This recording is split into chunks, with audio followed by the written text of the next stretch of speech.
Bill Maher thought he could throw a subtle jab and move on, but Denzel Washington's calm, devastating response turned the entire room and the internet upside down. The dressing room at CBS Television City in Los Angeles felt cold. Not physically cold, but distant, polished, so many times it forgot that real people had to sit in it.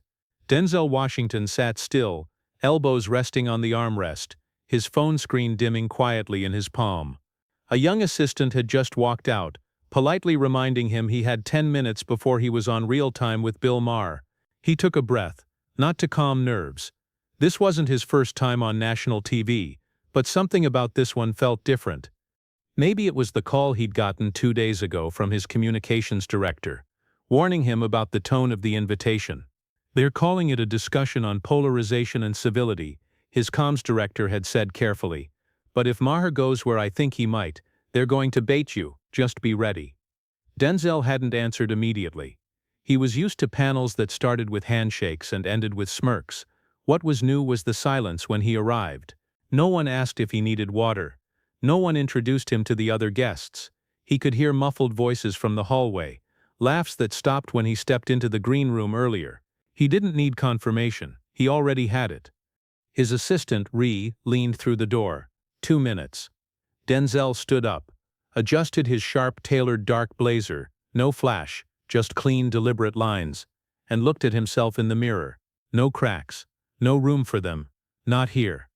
As they walked toward the set, he passed the familiar wall of black and white portraits, the so-called icons, men in suits, men with opinions, men who had never needed to measure their tone for fear of being called angry on cable TV. When he reached the stage, he gave Bill Maher a polite, steady smile. Maher nodded just barely, gesturing toward his seat like he was holding back a joke only he got. The lights came up, the applause sign blinked, the theme song played, and just like that they were live. Maher leaned in, half grinning. "Our next guest is, well, you know him. Academy Award winner, activist, voice of principle, Denzel Washington. A legend unless emotion gets in the way." The audience chuckled lightly. Denzel tilted his head slightly, not in confusion but in calculation. He crossed his legs, hands calmly folded, expression unreadable. "Good to be here," he said, voice steady as stone. Maher gave a tight smile. "Let's start simple," he said. "Why do so many people today feel the need to moralize everything?" Denzel didn't answer right away. Instead, he blinked slowly, gave a small nod like he'd been expecting this exact line of attack. But what happened next wasn't anger. It was something else, something colder, sharper, far more dangerous to anyone who thought they could handle him. Denzel leaned forward slightly, not enough to signal confrontation, just enough to take up space. He kept his voice light. "Moralizing, huh? I think you mean standing up for people who usually don't get heard." Maher smirked. "Right, but don't you think sometimes passion gets in the way of getting things done? There's a lot of yelling, not a lot of results. It's like everyone's trying to go viral instead of actually govern." A few polite, awkward chuckles fluttered through the audience. Denzel didn't smile. "I get it," he said, voice even, measured. "Young people, especially young black men or women, get labeled emotional when they care too much or angry when they speak directly. Meanwhile, someone else can lose their temper, curse on air, and it's called passion. Interesting, isn't it?" Maher shifted uncomfortably in his seat. "You're making this about identity. I'm talking about approach. People want solutions, not lectures. And I'm telling you," Denzel said calmly, "you can't separate identity from approach. If someone has spent their life watching their communities get overlooked, underfunded, and blamed for problems they didn't create, what do you expect them to sound like when they finally get the mic? Soft." The tension thickened. The audience quieted, not out of discomfort, but out of raw, building anticipation. Maher raised an eyebrow. "But isn't that the problem? The mic becomes a weapon instead of a tool. Every moment's a chance to clap back. It's almost like Congress or activism itself is just a stage now." Denzel chuckled. Not because it was funny, but because the setup was too easy. "You know what's wild?" he said, voice smooth but cutting. "It's always been a stage. You just never noticed it when the same people were writing every act. Now that someone new is reading from the script, suddenly it's performative." Someone in the crowd let out a quiet whoa. Others nodded. The camera didn't cut away. It lingered on Maher's face as he reached awkwardly for his water. Okay, Maher said, trying to reset. So let's take the emotion out of it. Policy-wise, what's actually being done? Denzel's gaze didn't flicker. That, he said, depends. Do you mean what's being proposed or what's being blocked? Maher tilted his head. Explain. And Denzel did. Let's take voting rights, he said, voice steady but firm. I helped draft language that would have made it easier for working people to vote. More polling places, stronger mail-in options, protections for people with disabilities. That's not emotional, that's structural. But every time we bring it up, someone accuses us of overreaching. So I'm asking, who's really holding progress back? Maher shrugged. Maybe it's just not that simple. No, Denzel said plainly, not raising his voice, not blinking. It is that simple. What's complicated is trying to justify keeping systems that work for some people while pretending they work for everyone. The audience began to murmur. This wasn't the standard back and forth they were used to. No punchlines, no forced laughs, just two people circling something deeper, and only one of them looked comfortable in it. Maher crossed one leg over the other, giving a tight, measured smile. Sounds like a good soundbite. Denzel didn't blink. Maybe, he said smoothly. Or maybe it just sounds different because I didn't need to raise my voice to make the point. But Maher wasn't finished, and Denzel knew it. What came next wasn't a question, it was a swing. Maher leaned back in his chair, the smile slipping into something colder, more calculated. His fingers tapped the armrest once, then again. Well, he said slowly, you talk a lot about how hard it is for people like you, but isn't part of leadership being able to take criticism without calling it oppression?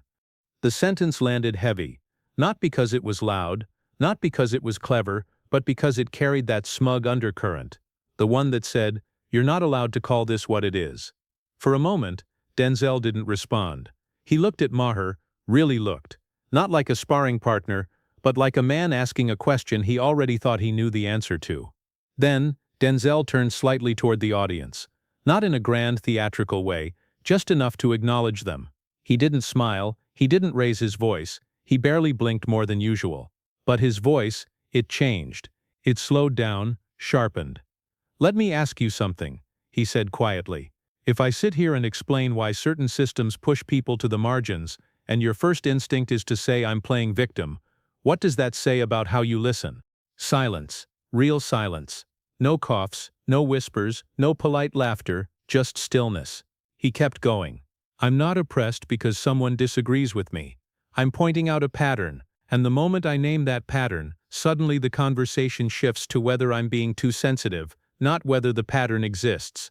He paused, just long enough. That's not debate, that's deflection. The camera cut to Maher. His expression faltered. Not much. Just a flicker, but enough. That small sliver of time where someone realizes they might not be as in control of the narrative as they thought. Denzel stayed steady. And let's be real, he continued, voice unwavering. You've built a career saying the uncomfortable thing. You pride yourself on pushing back against the mainstream. But when a black man does the same thing, when he challenges you directly, you don't call it brave. You call it emotional. A woman in the audience clapped, then another, then half the room. Maher lifted his hand, trying to wave them down with a smirk that didn't quite land. All right, he said, let's keep it civil. Denzel turned back to him. Calm, poised, utterly composed. I am being civil, he said. I'm just not being small. That line cracked the air. It wasn't delivered with fire. It didn't need it. That's what made it hit harder. It was the truth behind it, the years packed into that one sentence. The restraint, the sharpness. It wasn't just a response. It was a correction, a boundary freshly drawn. Even Maher couldn't spin that one. For a beat, he sat back and let out a short breath, part scoff, part surrender. He tried to recover, reaching for his notes, but his hands moved just a little faster than before, like he'd lost rhythm. And the crowd knew it. Not because they were on Denzel's side, but because for once the story in front of them wasn't being filtered through sarcasm or spectacle. It was two worlds clashing, and the quieter one was winning. Denzel didn't push further. He didn't need to. He sat back, adjusted his blazer slightly, and waited for the next question. But the real shift wasn't what he said. It was what happened next, when the show ended and the world started talking. The credits had barely finished rolling when Ree rushed into the dressing room, wide-eyed with Denzel's phone in hand. "You're trending," Ree said breathlessly. Denzel raised an eyebrow as he peeled off his microphone. "Already #2 on X and climbing," Ree said. Denzel took the phone. Mentions were flooding in. Screenshots, clips, just 15-second loops of that one moment. "I'm just not being small." It was everywhere, edited into GIFs, memes, overlaid with dramatic music, typed out in white bold font under the words "Say that again." Denzel exhaled through his nose, slow and steady. "They're going to twist it," he said. "They already are," Ree replied. "But you should see the comments. People are eating it up. And not just on political Twitter. It was everywhere." The producers didn't come in to say goodbye. There was no post-show handshake. No follow-up thanks. Just the usual assistant with a quick, "You're clear," before walking away. That was fine. Denzel wasn't looking for a post-mortem anyway. On the drive back to the hotel, his inbox lit up. Messages from friends, journalists, fellow actors, activists, people from back home in Mount Vernon. Some were proud, some were in awe. Others just texted one word, "Damn." His mother's text stood out the most. "You were raised right. That man thought he had you figured out. He didn't." But the praise wasn't the only thing buzzing.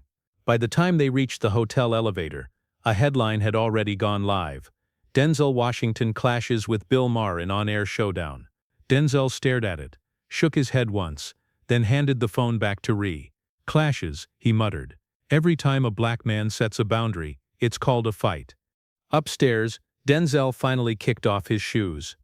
The quiet of the hotel room felt heavy, but not unfamiliar. He flipped on the muted news, only to see his own face on the screen, talking without sound. A panel of talking heads debated whether he'd gone too far. One said, "This is why progressives lose. They alienate people with tone." Another countered, "He didn't raise his voice once. He was surgical." Denzel didn't listen long. He muted the screen completely, sat down, rubbed the back of his neck, and reached for the remote. Just as he was about to power the TV off, his phone vibrated again. This time, a call from an unknown number, a Washington, D.C. area code. He let it ring twice before answering. "This is Denzel." A male voice on the line, calm, practiced. "Mr. Washington, this is Ed Ramos at CNN. We'd love to have you on tomorrow morning for a follow-up segment on your appearance tonight." Denzel didn't answer right away. "I'll have my team get back to you," he said eventually. "Thanks." After he hung up, Ree asked, "You want me to say no?" Denzel leaned back in the chair, looking out at the darkened city skyline. "I want you to say, 'We'll think about it.'" Because that was the truth. He didn't need to rush into another mic, another headline, another table full of people waiting to misread him on purpose. He wasn't running from it. He just refused to be reduced to a moment when he was trying to build a movement. Across social media, people weren't just reposting his clip, they were connecting to it. Some shared stories about workplaces where they'd been told to smile more, talk less, not take things so personally. Others wrote about raising their sons and daughters to speak up without apology. It wasn't just politics anymore, it was personal. By 7 a.m. the headlines had multiplied. The word clapback was in half of them. Fierce exchange, Denzel Washington torches Bill Maher. The usual flair of digital sensationalism. But underneath all the noise was something more telling. The split. Cable news panels picked it up. Morning radio shows debated it. Podcasts rushed out emergency episodes. Some called him brave, others divisive. One conservative host even compared him to an activist in a tuxedo, as if that was supposed to be an insult. Denzel sat quietly as the news droned on.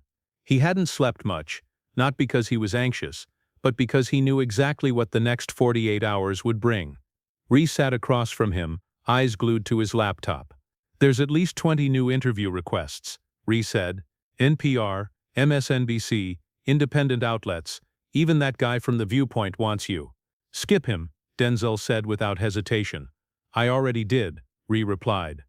It wasn't that he didn't understand media, he did, probably too well.